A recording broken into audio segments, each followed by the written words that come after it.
আসসালামু আলাইকুম গাইস, রাফি গল্প সিজন 2 ফুল পার্ট নিয়ে আইছি, তো সবাই ভিডিওটা দেখেন।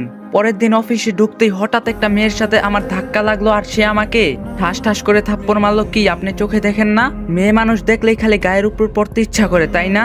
আমি বললাম আমায় মাফ করবেন, আমি দেখতে পারিনি। অভদ্র লোক, কিছু ভদ্রতা বলতে কিছুই জানে না। তারপর আমি সেখান থেকে গিয়ে বসের রুমে যাই। রুমে গিয়ে, স্যার আমি আসতে পারি? বস বলল আসুন। তারপর আমি সেখানে গিয়ে বসি আর বস আমাকে বলে উঠে, তা আপনার তো আজ অফিসে প্রথম দিন, তা আপনার কাজগুলো আপনাকে বুঝিয়ে দেওয়া হবে।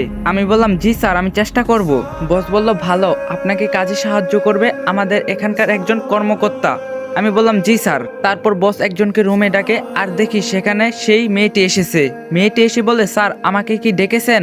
বস বললেন ইনি হলেন রাফি, আমাদের অফিসে নতুন জয়েন করেছে, আপনি তাকে ওনার কাজগুলো বুঝিয়ে দিবেন। তারপর মেয়েটি কেমন যেন আমার দিকে তাকিয়ে আছে, যেন এখনো আমার উপর তার রাগ কমেনি। তারপর বস আমাকে আবার বলে উঠে, ইনি হলেন আমাদের এখানকার সিনিয়র অফিসার রিদি, ইনি আপনাকে আপনার কাজ বুঝিয়ে দিবে আর আপনাকে বিভিন্ন কাজে সাহায্য করবে। আমি বললাম আচ্ছা স্যার। আর বস বলল, আর আপনি কিন্তু নতুন জয়েন করেই একটা বড় প্রজেক্ট হাতে পেয়েছেন, এটা যদি আপনি সফল করতে পারেন তবে আপনার জন্য কিন্তু অনেক ভালো কিছু অপেক্ষা করছে। আমি বললাম স্যার আমি আমার সর্বোচ্চ দিয়ে চেষ্টা করব। বস বললেন খুবই ভালো রিদি, আপনি এখন সব কাজগুলো তাকে বুঝিয়ে দেন। রিদি বলল, কিন্তু স্যার এনার আগে কোনো কাজ করার অভিজ্ঞতা আছে কি যে এত বড় প্রজেক্ট তাকে দিলেন? বস বলল সমস্যা কি, এখন থেকে শুরু করুক। রিদি বলল তবুও স্যার অনেক বড় প্রজেক্ট, 20 কোটি টাকার প্রজেক্ট। বস বলল না, আমার মনে হয় ইনি পারবেন, আর আপনি তো তার কাজগুলো সাহায্য করবেনই। রিদি বলল আচ্ছা আপনি যা বলবেন। বস বলল তবে আপনারা যান আর কাজ করতে থাকুন। পরে বসের রুম থেকে বের হয়ে রিদি আমাকে বলে উঠে, আমার সাথে আসুন, আমি আপনার কাজগুলো বুঝিয়ে দেই। আমি বললাম চলুন। রিদি বলল, আর হ্যাঁ আমার সাথে কিন্তু বেশি কথা বলবেন না, বুঝলেন? আমি বললাম জি বলবো না ম্যাডাম। রিদি বলল মনে থাকে যেন, আমার সাথে আসুন। তারপর আমি রিদির পিছনে পিছনে যাচ্ছি, তখনই রিদি সিঁড়ি দিয়ে উঠতে পা পিছলে যেই না পড়ে যাবে তখনই আমি তাকে ধরে ফেলি। সে তখন আমার কোলে আর আমি তার কোমরে হাত দিয়ে আসি। তারপর সে আমার দিকে কিছু সময় তাকিয়ে থাকে, আমার থেকে নিজেকে ছাড়িয়ে নিল। মুহূর্তের মধ্যেই যেন তার গাল দুটো লাল লাল টমাটোর মতো হয়ে গেল লজ্জায়। তারপর আমাকে না দেখার বান করে বলল, দাঁড়িয়ে কি দেখছেন, আমার সাথে আসুন। বলেই সে সেখান থেকে চলে গেল আর আমিও কিছু না বলে তার পিছনে যেতে লাগলাম। আমি সেখানে গেলে সে আমার হাতে অনেকগুলো ফাইল হাতে ধরিয়ে দিয়ে বলল, এই ফাইলগুলোর সব কাজ করুন। তারপর সে আর কিছু না বলে সেখান থেকে চলে গেল। তারপর আমি নিজের মতো করে কাজ করছি দেখতে দেখতে 3 ঘন্টা চলে গেল। তারপর বস এসে বলল, আপনার কাজ কি কোনো অসুবিধা হচ্ছে? আমি বললাম না স্যার। তারপর আমার কাজগুলো দেখে বস আমাকে বলল, বাহ আপনি তো প্রথম দিন এসেই সব কাজ বুঝে গিয়েছেন। আমি বললাম জি স্যার। বস বলল, তা রিদিকে দেখতে পারছি না, তা সে কোথায়? আমি বললাম স্যার আমি জানি না। তারপর বস সেখান থেকে চলে যায় আর আমি আবার কাজ শুরু করলাম। পরে একজন এসে বলল, আপনি কি এখানে নতুন নাকি? আমি বললাম আমি নতুন, আজই জয়েন করলাম। তা আপনাকে মনে হয় রিদি ম্যাডামের সাথে দেখলাম। আমি বললাম একটা প্রজেক্টের কাজ আমাকে দেওয়া হয়েছে, তার জন্যই আমাকে কাজগুলো বুঝিয়ে দেন। তা ভাই আপনি তো নতুন, রিদি ম্যাডাম কিন্তু অনেক রাগী। আমি বললাম রাগী হলে আর কি করার, তা দুপুরের খাবার খেতে যাবেন না? আমি বললাম এই কাজ করেই যাব। তারপর আমি আবার কাজ করতে শুরু করলাম। তখনই রিদি সেখানে আসলো আর আমাকে বলল, আপনাকে যে ফাইলগুলো দিয়েছিলাম সেইগুলো কাজ করছেন? আমি বললাম করছি। রিদি বলল, তা আপনি এখন কি করবেন, দুপুরের খাবার খেতে যাবেন না? আমি বললাম না, পরে যাব। রিদি বলল, আপনি আমার সাথে আসুন। আমি বললাম কোথায়? রিদি বলল, আমি আসতে বলছি না? আমি বললাম যাচ্ছি, কিন্তু কোথায় যাব? রিদি বলল, এখন আপনি আমার সাথে খেতে যাবেন। আমি বললাম কিন্তু। রিদি বলল, আমি কোনো কথা শুনতে চাই না। তারপর আমি রিদির সাথে গেলাম, সে আমাকে অনেক বড় একটা হোস্টেলে নিয়ে গেল। সেখানে গিয়ে আমাকে বলল, রিদি বলল, বলুন কি খাবেন? আমি বললাম আমার এখন খেতে ইচ্ছা করছে না। রিদি বলল, কেন? আমি বললাম এমনিই। রিদি বলল, তা বললে তো হবে না, আমি তাহলে তো খাবার অর্ডার দিয়েছি। তারপর রিদি খাবার অর্ডার দিয়ে বলল, তা আপনার বাড়ি কোথায়? আমি বললাম জি আমার বাসা রংপুর। রিদি বলল, ও তা আপনি এখানে একা থাকেন? আমি বললাম তখনই ঠিক সেখানে দেখতে পাই যে আমাদের দিকে একটা মেয়ে আসছে আর সে বলে ওঠে, আরে রিদি তুই এখানে? তারপর রিদি তাকিয়ে বলে ওঠে, লিজা তুই এখানে? লিজা বলল, এই তো 1 মাস আগে এসেছি, তা তুই কেমন আছিস? রিদি বলল, আমি অনেক ভালো আছি, আর তুই কেমন আছিস? লিজা বলল, আমি অনেক ভালো আছি। রিদি বলল, শফিক আঙ্কেল কেমন আছে? লিজা বলল, হ্যাঁ বাবা মা দুজনে অনেক ভালো আছে। সবার মনে আছে তো এই গল্পের প্রথম সিজনের শফিক চাচার কথা? শফিক চাচার কথা শুনে আমার আর বুঝতে বাকি রইল না যে এটা তার মেয়ে লিজা। আর আমি এটাও জানতাম না যে রিদি আর লিজা দুজনেই ভালো বান্ধবী। তখন লিজা আবার বলে ওঠে, তা তোর সাথে উনি কে?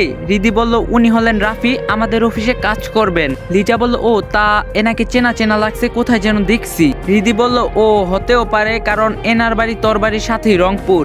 রিজা বলল, ও মা তাই নাকি? রিদি বলল, তা এখানে কেন? রিদি বলল, কেন শাশুড়ির বাড়িতে ঘুরতে আসলাম। রিদি বলল, শাশুড়ির বাড়ি বানি কবে বিয়ে করলি? লিজা বলল, বিয়ে করা তো 1 বছর হয়ে গেল। রিদি বলল, তা বিয়ে করলে আমাকে দাওয়াত দিলি না? লিজা বলল, কি করে দিব বল, তোর নাম্বারটা তো বন্ধ। রিদি বলল, তা ঠিক আছে, এখন নতুন নাম্বার নিছি, তা জামাই কোথায়? লিজা বলল, আর বলিস না, আমার আইসক্রিম খেতে ইচ্ছা করছিল, তাই ও আবার তা কিনতে গেল, আর আমি তোকে এখানে দেখে আসলাম। রিদি বলল, তাই নাকি? তা তোর জামাই যদি তোকে হারিয়ে ফেলে? লিজা বলল, না হারাবে না, আবার খুঁজে ফেলবে, ওর থেকে আর রেহাই নাই। রিদি বলে, তাই বুঝি? তা তোর জামাই এখন কি করে? লিজা বলল, ও আমেরিকায় চাকরি করে একটা কোম্পানিতে। রিদি বলল, তা তুই কি ওর সাথে থাকিস নাকি আমেরিকায়? লিজা বলল, ও আমায় ছাড়া থাকতে পারে না। রিদি বলল, তাহলে তো দেখছি জামাইয়ের সাথে ভালোই বিদেশ ঘুরছিস।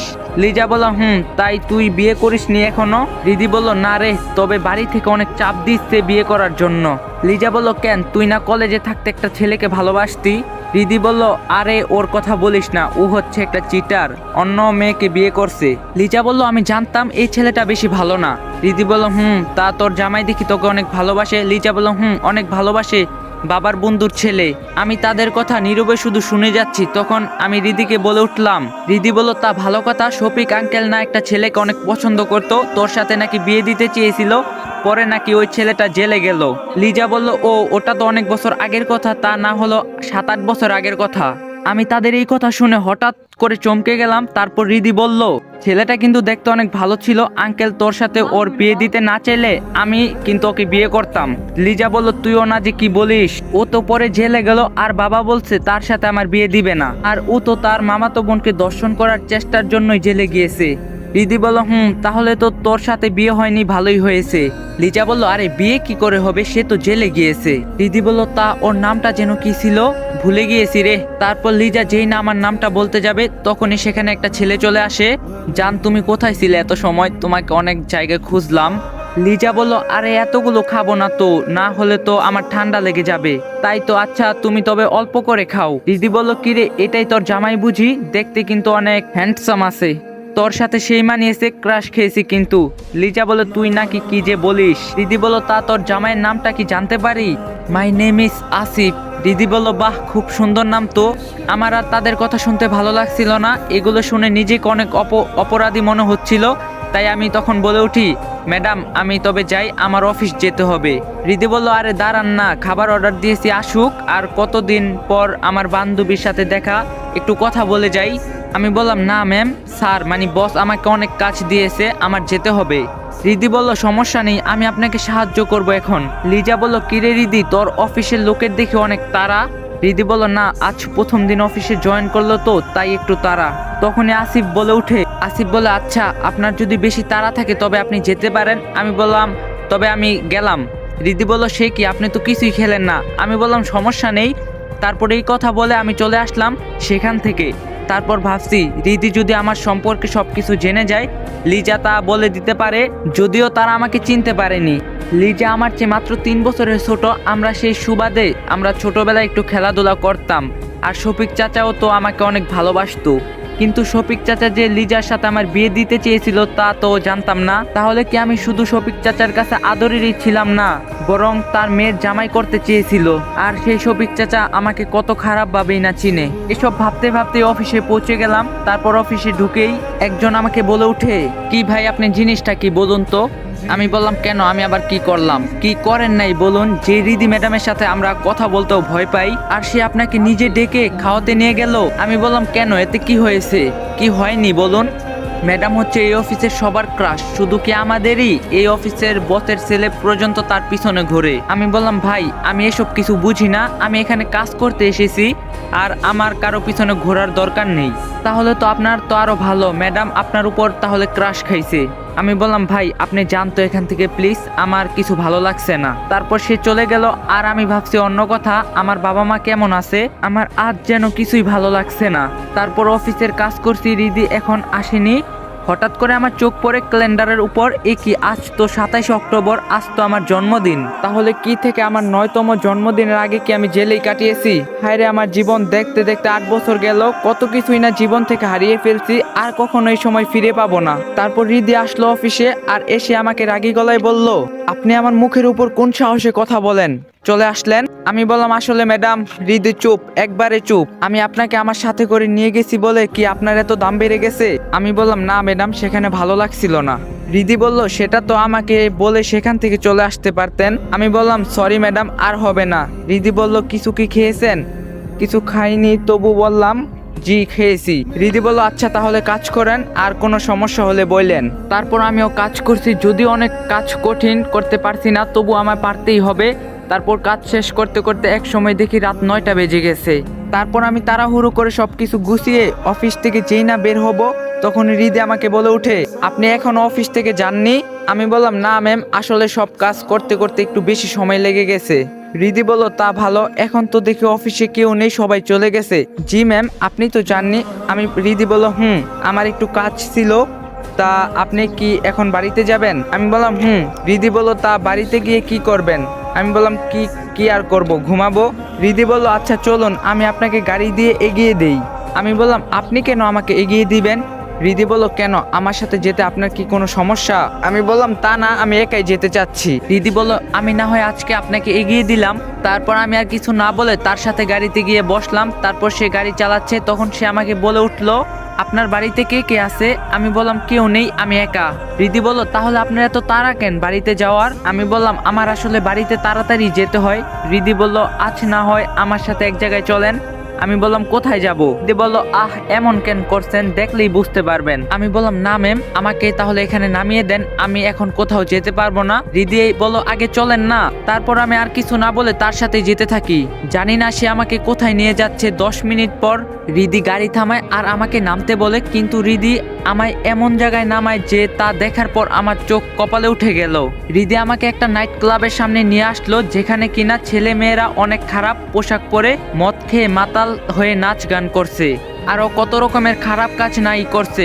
না বললেই ভালো। আমি তা দেখে অবাক হয়ে বললাম, ম্যাম, আপনি আমাকে এটা কোথায় নিয়ে আসলেন? রিদি বলল, কেন, দেখতে পারছেন না কোথায়? আমি বললাম, ম্যাম, এসব খারাপ জায়গায় আমি এসবে যাই না, আমি ফেরত গেলাম। রিদি বলল, প্লিজ একটু থাকুন না, আমার অনেক বান্ধবীরা এখানে এসেছে তাদের বয়ফ্রেন্ডের সাথে, তাদের সাথে একটু মজা করে চলে যাবে, আপনি থাকিয়েন সাথে। আমি যেই না ফেরত যাব ঠিক তখনই রিদি আমার হাতটা ধরলো আর আমাকে বলে উঠে, এমন কেন করছো? আরে বেশি সময় থাকবো না, প্লিজ আসো। আমি বললাম, এ কি, আপনি আমার হাত ধরছেন কেন? আর আপনি আমাকে তুমি করেই বা বলছেন কেন? রিদি বলল, কেন, বললে সমস্যা কি? তুমি না হলে বলো আমাকে তুমি করে। আমি বললাম, ম্যাডাম, আপনি কি পাগল হয়ে গেলেন নাকি? এসব কি বলছেন? রিদি বলল, আমি পাগল হইনি, তুমি এখন আমার সাথে ভিতরে আসো। তখনই একটা মেয়ে সেখানে চলে আসে আর বলে, কিরে রিদি, তুই এতদিন পর এখানে তো আর আসিসই না। রিদি বলল, অনেক কাজের চাপে থাকি তাই আসি না। তা ওটা তোর পাশে কে? রিদি যা বলে তা শুনে আমি পুরো অবাক হয়ে যাই। সে বলে, কেন, এটা আমার বয়ফ্রেন্ড। বাহ, অনেক সুন্দর দেখতে তো তাড়াতাড়ি ভিতরে আয়, সবাই তো সেখানে আছে। তারপর মেয়েটি সেখান থেকে চলে গেল। তখনই আমি তাকে বলে উঠি, রিদি ম্যাম, আপনি কেন এই মেয়েটাকে বললেন আমি আপনার বয়ফ্রেন্ড?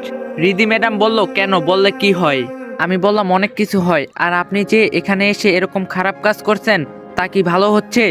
রিদি ম্যাডাম বলল, তোমাকে এত ভালো মন্দ বুঝতে আসতে হবে না, এখন তুমি আমার সাথে আসো।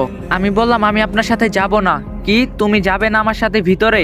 আমি বললাম, কখনোই না, আমি এরকম পাপের দুনিয়াতে যেতে চাই না। রিদি বলল, তুমি যদি এখন আমার সাথে না যাও তবে আমি তোমাকে চাকরি থেকে বের করে দিব।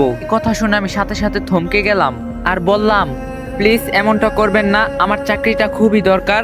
রিদি বলল, তবে আমার সাথে ভিতরে চলো। আমি বললাম, যেতে পারি, তবে একটা শর্তে। রিদি বলল, কি শর্ত তোমার? আমি বললাম, আমি আপনার সাথে ভিতরে গেলে আমি এক পাশে দাঁড়িয়ে থাকবো, আর আপনি আমাকে সবার সামনে কিছু বলবেন না। রিদি বলল, আচ্ছা বুঝলাম, চলো তো আগে। তারপর রিদি আর রাফি নাইট ক্লাবের ভিতরে গেল।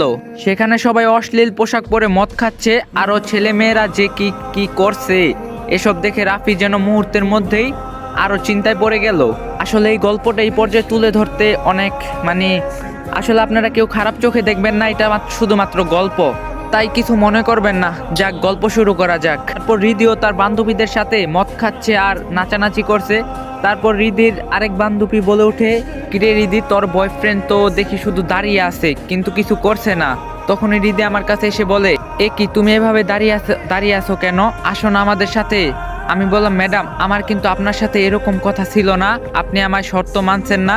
হৃদ বলল, আরে রাখ তোর শর্ত, আগে মজা নেই, এই নে আগে মদ খা, মাতাল অবস্থায় এগুলা বলছে। আমি বললাম, না আমি এসব খাই না, আমি এখান থেকে চলে যাব। রিদি বলল, কি বললি তুই চলে যাবি, তুই কোথাও চলে যেতে পারবি না। বলে রিদি আরেক ঢোক মদ খেয়ে তা সেরে ফেলে দিল। রিদির বান্ধবীরা রিদিকে বলল, তুই কাকে নিয়ে আসলি, আমাদের বয়ফ্রেন্ডকে দেখ। এদের কথা শুনে তখনই রিদি এমন কাজ করলো যা আমি কল্পনাও করতে পারিনি। রিদি আমার মুখে কিস করতে থাকলো, তুই আমার সাথে আয়, আজ সারা রাত আমরা একসাথে থাকবো, তুই বুঝিস না কেন, আমি তোকে ভালোবাসি। যখন তুই আমাকে পড়ে যাওয়ার সময় ধরলি তখনই তো আমি পাগল হয়ে গিয়েছি, আয় না তোকে একটু আদর করি মাতাল হয়ে। তো গাইস আমি আমার পক্ষ থেকে সরি, বাট আমার কিছু করার নাই, এটা ভিডিও কইতে হইব।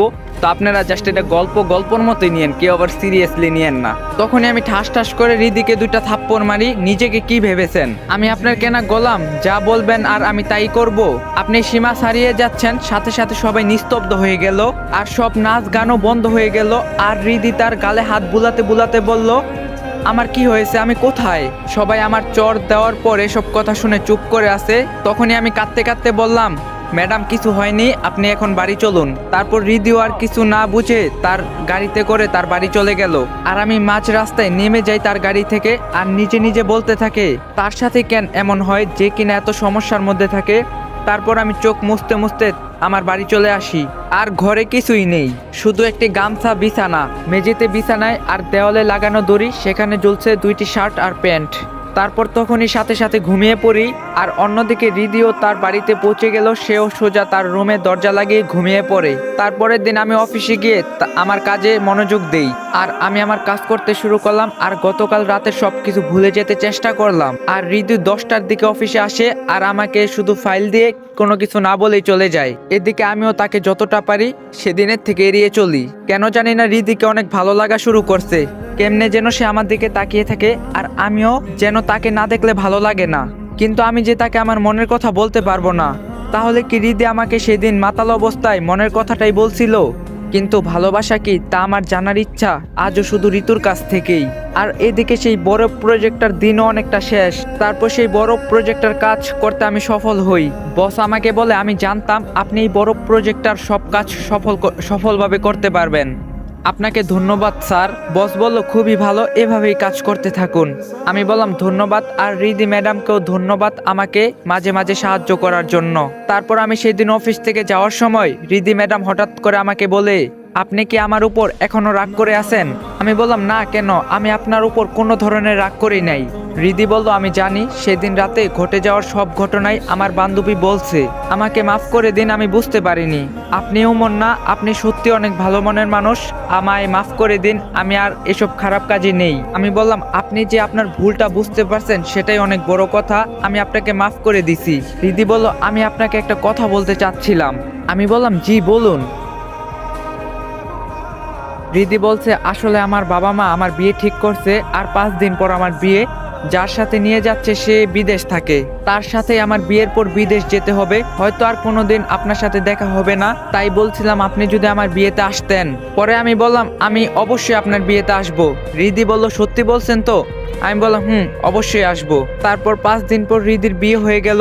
তবে আমি কি তাকে সত্যি ভালোবাসছিলাম নাকি জানি না, তবে আজও ঋতুকে ভীষণ ভালোবাসি আমি, হয়তো তাই আমার রিদির জন্য মনে কোনো জায়গা রাখতে পারিনি। রিদির বিয়েতে লিজা, শফিক চাচার মেয়ে, এসেছিল, তবে প্রতিবারই আমি নিজেকে তার থেকে লুকিয়ে রাখছিলাম, যদি কখনো সে চিনে যায় তাই বলে। তারপর রিদির বিয়ে শেষ হয়ে গেল, আমি আবার বাসার দিকে হাঁটা শুরু করলাম। পুরো রাস্তায় কেউ নেই, আজ যেন ভালোই লাগছিল অনেকটা। তখনই হঠাৎ আমার চোখে একটা ব্যাগ পড়লো, পাশে তেমন কোনো লোকজনও নেই, আর ব্যাগটি পড়ে থাকে রাস্তায়। তারপর আমি সেই ব্যাগের কাছে যাই আর দেখতে পাই যে একটা অফিসিয়াল ব্যাগ, আর ব্যাগটা অনেক বড়। আর আমি যখন ব্যাগটা খুলি তখন পুরো অবাক হয়ে যাই। আমি দেখতে পাই সেই ব্যাগে কিছু কাগজ আছে আর অনেক টাকা। এত টাকার বান্ডিল দেখে আমি অবাক হয়ে যাই, সেখানে না হলেও 1 কোটি টাকার উপর টাকা হবে। তারপর আমি সেই টাকার ব্যাগ নিয়ে খুব সাবধানে বাসায় আসি আর দরজা বন্ধ করে আগেই সেই ব্যাগটা খুলি। এত টাকা কার হতে পারে শুধু ভাবতে থাকি। তারপর আমি ভাবতে থাকি এই টাকাগুলো নিয়ে আমি কি করব। তার একটু পরে ভাবতে থাকি আমার এই টাকাগুলো নেওয়া ঠিক হবে না, কিন্তু সে যদি টাকাগুলো তার নিজের কাছে রাখে সে রাতারাতি বড়লোক হয়ে যাবে। তারপর সে ব্যাগ নিয়ে অনেক চিন্তায় পড়ে যায়। এদিকে রাত অনেক গভীর। তখন সে ব্যাগে টাকার মাঝে হঠাৎ করে সেই কাগজগুলো দেখে, আর সে দেখতে পারে যে এটা কোনো কোম্পানির হয়তো হবে, আর সেই কাগজে তার ঠিকানাও আছে। তারপর রাফি বুঝতে পারে এটা কার টাকার ব্যাগ। তারপর সে সিদ্ধান্ত নেয় যে এই টাকাগুলো তার মালিককে ফেরত দেবে। তারপরের দিন সকালে রাফি সেই টাকার ব্যাগগুলো নিয়ে সেই ঠিকানায় পৌঁছে যায়। যদিও তার ঠিকানাটা খুঁজতে বেশি কষ্ট হয়নি। অনেক বড় কোম্পানি যে কাউকে জিজ্ঞাসা করলে এর অফিসের ঠিকানা বলতে পারে। তারপর সেই টাকার ব্যাগ নিয়ে সেই অফিসে গেল। সেখানে ঢোকার সময় দারোয়ান বলে উঠে, আপনি এখানে কি চান? আমি বললাম, জি, এই অফিসে যেতে চাচ্ছিলাম। দারোয়ান বলল, কেন? এখানে যার তার যাওয়া নিষেধ। রাফি বলল, ভাই, আমার যাওয়াটা খুব দরকার, শুধু একবার ভিতরে গিয়ে চলে আসবো 5 মিনিটের ভিতরে। তারপর দারোয়ান রাফিকে ভালো মনে করে তাকে ভিতরে যেতে দেয়। তারপর রাফি সেখানে একজনকে বলে, ভাই, এই অফিসের প্রধান কে? তা বলল, কেন, তার সাথে কি? রাফি বলল, আসলে ভাই, তার সাথে একটু দেখা করা দরকার ছিল। আপনার কাছে কি অ্যাপয়েন্টমেন্ট লেটার আছে? আমি বললাম, না ভাই, নাই তো। তাহলে তো দেখা করতে পারবেন না। রাফি বলল, ভাই, শুধু একবার দেখা করব, তার সাথে একবার শুধু দেখা করেই চলে যাব। না ভাই, সে এই কোম্পানির অনেক বড় অংশের মালিক, আর এখানকার সিইও অনুমতি ছাড়া যাওয়া যাবে না। রাফি বলে, ভাই, একবার শুধু বলেই দেখেন না, যদি অনুমতি দেয়। আচ্ছা, আপনি এখানে দাঁড়ান, আমি স্যারের সাথে কথা বলে আসছি। স্যার অনেক কষ্টে রাজি হয়েছে, শুধু 1 মিনিট কথা বলবেন। আমি বললাম, আচ্ছা ঠিক আছে ভাই, আমি বেশি সময় নিব না। পর রাফি সেখানে যায় আর শুনতে পায় যে কেউ যেন তার সাথে কথা বলছে। আপনি কি করে এতগুলো টাকা হারাতে পারলেন? জানেন ওর সাথে কতই না গুরুত্বপূর্ণ কাগজ ছিল। স্যার, জানি না যে কি করে হারিয়ে গেল, কিছুই বুঝতে পারছি না। আমি কোনো কথাই শুনতে চাই না। আজকের মধ্যে কাগজগুলো সহ সব টাকা ফেরত দিবেন আমাদেরকে। রাফি বলল, স্যার, আমি ভিতরে আসতে পারি? তা আপনি কে আর কি চাই এখানে? রাফি বলল, স্যার, আমি কাল রাস্তায় একটা ব্যাগ খুঁজে পাই যেখানে আপনাদের এখানকার ঠিকানা লেখা আছে। স্যার বলল, কই দেখি তো। রাফি বলল, এই যে নেন আপনাদের ব্যাগ। স্যার বলল, আরে এই তো সেই ব্যাগ যে আমাদের অফিসের 2জন লোক আমাকে বাড়িতে নিয়ে যাওয়ার সময় হারিয়ে ফেলছিল। রাফি বলল, হতে পারে স্যার, তাহলে আমি এখন আসি। স্যার বলল, আসি মানে? তুমি আমার এত বড় উপকার করলে আর বলছো আমি চলে যাব? রাফি বলল, না স্যার, এটা তো আমার কর্তব্য, আর এই টাকাগুলো তো আমারও হতে পারতো। তুমি তো চাইলে টাকাগুলো নিয়ে যেতে পারতে, তা কেন নেওনি? রাফি বলল, কারণ স্যার, মানুষ কোনো বিপদে পড়লে তার অন্যজনের উপকার করা উচিত, আর এই টাকাগুলো নিলে তো সেটা অন্যকে একভাবে ক্ষতি করা হলো। আর সবচেয়ে বড় কথা, এগুলা তো আমার নিজের টাকা না, এগুলো শুধু তার মালিকের প্রাপ্য। তুমি জানো এই ব্যাগে কত গুরুত্বপূর্ণ কাগজ আর টাকা ছিল? রাফি বলল, না তো, আমার জেনে কাজ নেই, শুধু তার আসল মালিকের কাছে পৌঁছে দেওয়াই আমার দায়িত্ব। তুমি দেখি অনেক সৎ মানুষ, এই যুগে কি কেউ কারো এত বড় উপকার করতে পারে? তোমার নাম কি বাবা? জি, আমার নাম আব্দুল হুসাইন রাফি। তুমি এখন কি করছো? জি, আমি একটা কোম্পানিতে ছোট চাকরি করছি। তুমি যে আজ আমার এত বড় উপকার করলে, তবে তার বিনিময়ে কি চাও? রাফি বলল, আমি তো কোনো কিছু পাওয়ার আশাই আপনার কাছে আসিনি, তবুও তোমার মতো সৎ কাউকে তার কাজের মর্যাদা না দিলে যে তা হয় না। বলো তোমার কি চাই? রাফি বলে, আপনি খুশি হয়ে যা দিবেন আমি তাই নিব, আমার কোনো চাওয়া নাই। বেশ, তোমার মতোই বিশ্বস্ত ও সৎ লোক আমার দরকার। তুমি আজ থেকে আমার এখানে কাজ করবে এবং আমার সাথেই করবে। রাফি বলল, কিন্তু স্যার। কোনো কিন্তু নয়, প্লিজ তুমি আমার কথা রাখো। রাফি বলল, ঠিক আছে স্যার, আপনাকে অনেক ধন্যবাদ, আপনি আমার জন্য কত কিছুই না করলেন। এভাবে বলছো কেন? এটা তোমার সততার পুরস্কার। তারপর আমায় সেখানে অনেক বড় একটা পোস্টে তিনি আমাকে চাকরি দিল, আর আমি আগের চাকরিটা ছেড়ে দিলাম। যদিও সেখানকার বস অনেক করে বলছিল যেন আমি চাকরিটা না ছাড়ি সেখান থেকে, তবুও ছেড়ে দিলাম। তারপর আমি সেই অফিসে কাজ করা শুরু করলাম, কিন্তু আমি যেখানে থাকি সেখান থেকে সেই অফিসটা অনেক দূর ছিল, তাই রোজ আসতে অনেক দেরি হচ্ছিল। তাই তিনি একদিন হঠাৎ করে বলে উঠে, রাফি, তোমার কি রোজ আসতে কষ্ট হয়? তুমি প্রতিদিন দেরি করে আসো। রাফি বলে, আসলে স্যার, আমি যেখানে থাকি সেখান থেকে এখানে আসতে অনেক সময় লাগে, আর কি দেরি হয়ে যায়। তা সেটা তুমি আমাকে আগে বলবে না? আজ থেকে তুমি আমার বাড়িতে থাকবে। রাফি বলল, কি বলছেন স্যার? আমি আপনার বাড়িতে কি করে থাকবো? কেন, তুমি আমার বাড়িতে এবার থেকে থাকবে, মানে আমার সাথে। রাফি বলল, কিন্তু স্যার, আপনার তো পরিবার আছে। তা কোনো সমস্যা নেই, তোমার মতো এত সৎবান কেউ আমার বাড়িতে থাকবে, সেটাই তো অনেক। আর তুমি রোজ আমার সাথে অফিসে আসবে। তারপর আমি তার জোরাজুরিতে রাজি হলাম। পরে অফিস শেষ হলো, তিনি আমাকে তার সাথে করে তার বাসায় নিয়ে গেল। তার বাড়ি দেখে আমি আরো অবাক। এই যেন বাড়ি নয়, পুরো রাজপ্রাসাদ। আর বাড়ির ভিতরটা যা সুন্দর তা তো বলার বাইরে। তারপর আমাকে নিয়ে তিনি বাসার ভিতর ঢুকলেন। একজন মহিলা আমাদের সামনে আসে, দেখতে অনেক সুন্দর, পরনে একটা সুন্দর শাড়ি, বয়সটা মাঝামাঝি মনে হয়, বোঝা যায় না, তবে তার কথা শুনে বুঝে ফেললাম এটা তার স্ত্রী। তোমাকে না বললাম আজ তাড়াতাড়ি অফিস থেকে আসবে? সরি বাবা, ভুল হয়েছে, আর দেরি হবে না। তোমার সাথে এই ছেলেটা কে? এই যে তোমাকে একটা ছেলের কথা বলছিলাম না, যে আমার কত বড়ই না উপকার করলো, ও তুমি তাহলে সেই ছেলেটি? তোমার কথা কতই না শুনছি। তা তুমি কেমন আছো বাবা? রাফি বলল, জি আলহামদুলিল্লাহ ভালো আছি।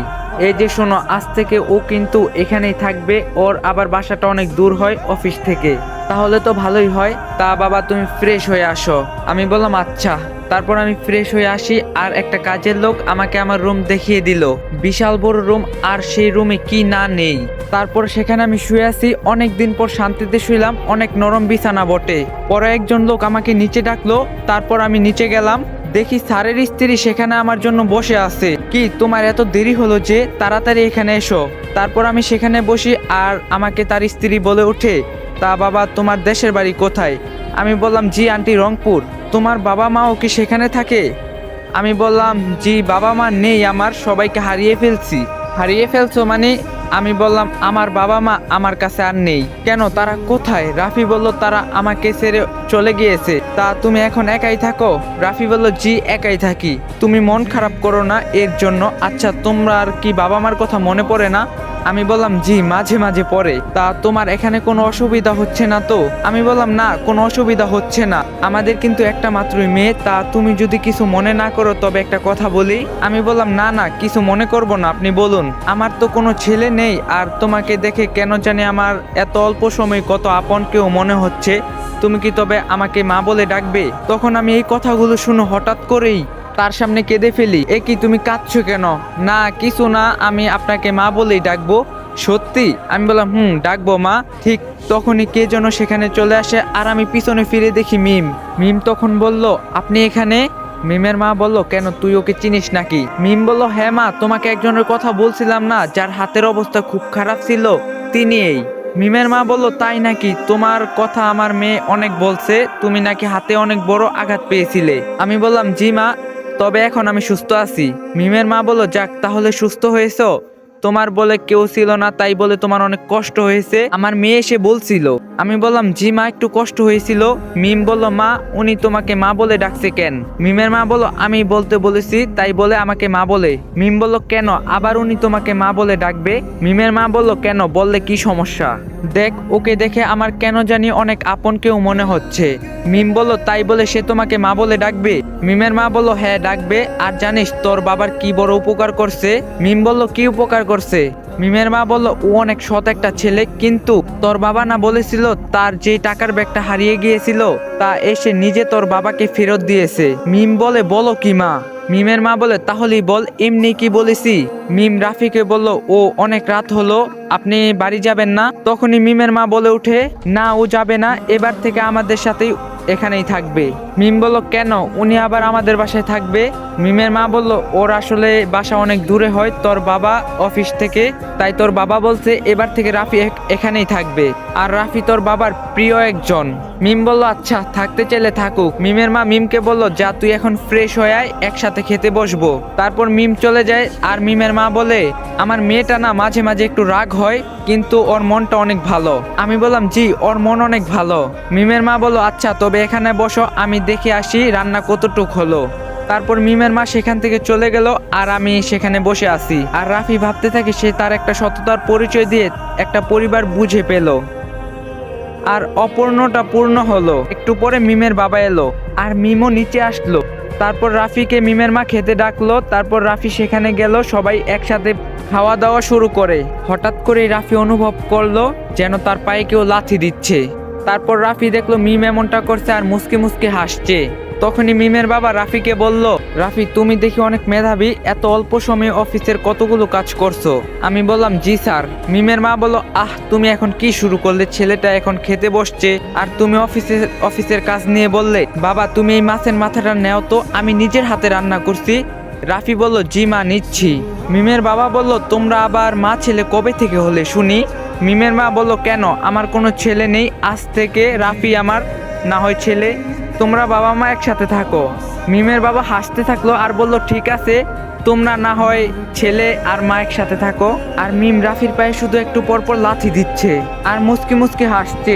এটা দেখে মিমের বাবা বলে, কি হয়েছে আমার মা মনির এমন মুস্কি মুস্কি হাসছে? তখনই মিম কিছু বলার আগে তার মুখে খাবার আটকে যায় আর সে কেমন যেন করতে থাকে। মিমের মা বলল, তোর কি হলো মা, এমন কেন করছিস, নে পানি খা। মিম বলল, মা আমার গলায় মনে হয় খাবার আটকে গেছে, শ্বাস নিতে পারছি না। মিমের বাবা বলে, কি বলছিস, তাড়াতাড়ি পানি খা। মিম বলে, না বাবা আমি পারছি না। তখনই রাফি চেয়ার থেকে উঠে মিমের কাছে যায় আর তার পিঠে হাত দিয়ে মারতে থাকে।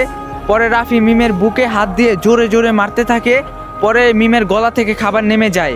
তারপর মিম তাড়াতাড়ি করে পানি খেতে শুরু করে আর জোরে জোরে শ্বাস নিতে থাকে। মিমের মা বলল, তুই এখন ঠিক আছিস তো? মিম বলল, হ্যাঁ মা ঠিক আছি।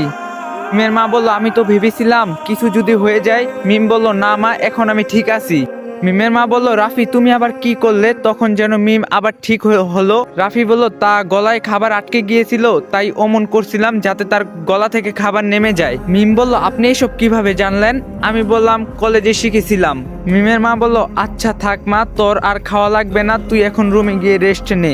মিমের বাবা বলল, হ্যাঁ মা তুই এখন যা। তারপর মিম তার রুমে চলে গেল আর আমি একটু পর আমি চলে গেলাম। তারপর শুয়ে রেস্ট নিচ্ছি, কাল আবার সকালে অফিসে যেতে হবে। একটু পর হঠাৎ মিম আমার রুমে চলে আসলো। আমি বললাম, আপনি এখানে কেন? মিম বলল, কেন আসতে পারি না বুঝি? আমি বললাম, না আসতে পারেন, এটা তো আপনারই বাড়ি। মিম বলল, চুপ, আরেকটা কথাও বলবেন না। আমি বললাম, আচ্ছা কথা বলবো না। মিম বলল, থ্যাংক ইউ ভেরি মাচ। আমি বললাম, সেটা কিসের জন্য? মিম বলল, কেন, আপনি যে আমার জীবন বাঁচালেন তাই। আমি বললাম, তা আবার কোথায় করলাম? মিম বলল, কেন, এই যে আমার গলায় খাবার আটকে গিয়েছিল তার জন্য আমি শ্বাস নিতে পারছিলাম না। আমি বললাম, তো এটা আবার আমি কি করলাম? মিম বলল, তা মানে কে, আপনি কি জানেন না এভাবে গলায় খাবার আটকে গেলে একটা মানুষ মারাও যেতে পারে, আর আপনি সেখানে থেকে বাঁচালেন। আমি বললাম, আপনি আমার জন্য যা করছেন তার কাছে এসব কিছুই না। মিম বলল, তা তো বললে হবে না, এখন এর জন্য আপনাকে একটা শাস্তি পেতেই হবে। আমি বললাম, এসব শাস্তি পরে হবে, আগে বলুন তো। তখন আপনি খাবারের সময় টেবিলের নিচ দিয়ে আমার পায়ে লাথি কেন দিছিলেন আর মুসকি মুসকি হাসছিলেন? আমার এই কথা শুনে মিম আবারও হাসতে লাগলো। আমি তার মিষ্টি দেখতে হাসি দেখতে লাগলাম। তখন সে বলল, তা হাসবো না কেন শুনি? আপনি আপনার টি শার্ট উল্টো করে পরছেন আর আপনাকে কেমন যেন দেখাচ্ছে। তারপর রাফি দেখে সত্যিই তো সে তার টি শার্ট উল্টো করে পরছে, কি লজ্জার একটা বিষয়। মিম বলল, কি জানা হলো এখন কেন হাসছি? রাফি বলল, তাই তো দেখছি। মিম বলল, তা এখন তো জানা হলো, এখন আপনার শাস্তি জানবেন না? আমি বললাম, হ্যাঁ তাহলে বলুন আমার কি শাস্তি হবে? মিম বলল, আপনাকে কাল আমার সাথে শপিং মলে যেতে হবে। আমি বললাম, কিন্তু কাল তো আমার অফিস আছে। মিম বলল, কাল আবার কিসের অফিস, কাল তো ছুটির দিন। আমি বললাম, ও তাই তো, কাল তো ছুটির দিন। মিম বলল, তাহলে কাল আপনি আমার সাথে যাবেন শপিংয়ে। আমি বললাম, কিন্তু আমি আপনার সাথে কেন যাব? মিম বলল, কেন, আপনাকে শাস্তি পেতে হবে না? আমি বললাম, আচ্ছা তাহলে কালকে আপনার সাথে যাব শপিংয়ে। মিম বলল, এই তো ভালো ছেলের মতো কথা। আমি বললাম, জি বলুন। মিম বলল, আপনি তাড়াতাড়ি রেডি হন, আমরা এখন শপিংয়ে যাব। আমি বললাম, কিন্তু এত তাড়াতাড়ি কেন, পরে গেলে হয় না? মিম বলে, না পরে গেলে হয় না, আর এখন সকাল 10টা বাজে। আমি বললাম, আচ্ছা কিন্তু আপনার বাড়িতে আমি কি বলবো? মিম বলল, কি আবার বলবেন, আমার সাথে শপিংয়ে গিয়েছিলেন। আমি বললাম, কিন্তু। মিম বলল, কোনো কিন্তু নয়, আপনি এখন আসুন। এই বলে মিম চলে গেল আর আমিও কোনো উপায় না পেয়ে রেডি হলাম। তারপর দেখি মিমও রেডি হয়ে এসেছে, কিন্তু আজ যেন তাকে আর আগের মিমের মতো দেখা যাচ্ছে না। তাকে দেখে মনে হচ্ছে যেন আকাশ থেকে নীল পরি নেমে এসেছে। তার পরনে নীল রঙের 3 পিস পরে সে আমার সামনে আসলো আর ঠোঁটে হালকা করে লাল লিপস্টিক, সাথে চোখে গাঢ় করে কাজল দেওয়া। আমি শুধু তার দিকেই তাকিয়ে আছি। তারপর সে বলে ওঠে, হ্যালো কি হয়েছে, এভাবে কি দেখছেন? আমি বললাম, ও কিছু না, চলেন। আমি আর মিম যখনই বাইরে যাব তখনই মিমের মা দেখে বলে, কি কোথায় যাওয়া হচ্ছে? মিম বলল, মা ওনাকে নিয়ে শপিংয়ে যাচ্ছি। মিমের মা বলল, আচ্ছা তাড়াতাড়ি আসবি কিন্তু। মিম বলল, আচ্ছা ঠিক আছে মা। তারপর মিম আর রাফি মিমের গাড়িতে উঠলো, তারপর গাড়ি চালানো শুরু করলো। তারপর মিম বলে উঠে, ভালো কথা, আপনার কাছ থেকে জানাই হলো না আপনার বাবা মা কেন আপনাকে ত্যায্য পুত্র করছে। আমি বললাম, তা আমি বলতে চাই না। মিম বলল, না আপনাকে বলতেই হবে। আমি বললাম, আচ্ছা বাড়ি গিয়ে একবারে বলি। মিম বলল, আচ্ছা আপনার যেটা ভালো হয়। তো গাইস, যদি এই ভিডিওতে 50,000 ভিউজ কমপ্লিট করে দিতে পারেন তাহলে নেক্সট পার্ট অনেক তাড়াতাড়ি এবো। তো ভিডিওটা সবাই লাইক কমেন্ট শেয়ার, চ্যানেলে নতুন হয়ে থাকলে চ্যানেলটা সাবস্ক্রাইব করে দেওয়া যাবেন।